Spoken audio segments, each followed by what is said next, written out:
Hi, I'm Michelle. I'm an autistic adult. Who was that? Let's talk about levity. Who is that? Levity is super important in navigating our everyday lives. We can either choose to take everything very, very seriously, or we can look at things with humor and nuance. Over the weekend, someone got upset with me for referring to myself as neurospicy. I said that because there isn't one phrase to describe being autistic, ADHD, epileptic, and dyslexic. That being said, when that person got upset with me, I just wanted to hug them because it was clear to me that they are still in a very defensive posture when it comes to dealing with the fact that they have a disability.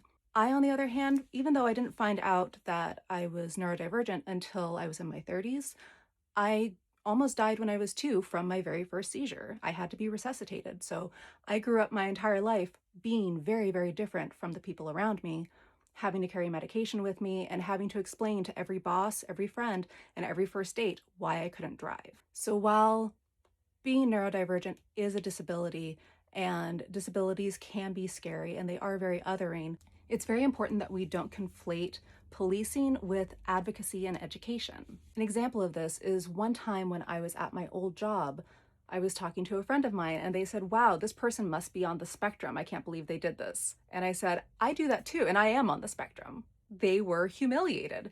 I didn't allow that offhanded joke to set me back. Instead, I used it as a learning opportunity to bridge the gap of understanding between myself and my friend. Policing people's actions and forms of expression can be very othering and push people further away from us and make it harder for us to build a bridge between ourselves and other people who aren't experiencing our inner world. And to be clear, this is not me advocating for ableist commentary.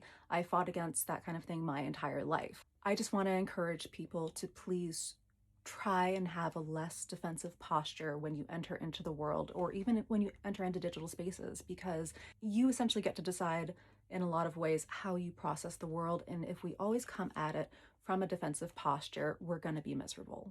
We can choose to get really upset about these things, or we can use them as a point of education. So please don't make life any harder on yourself by taking every little comment so seriously. Try and find the humor, try and find the levity, and try and find places where you can bridge the gap between yourself and others.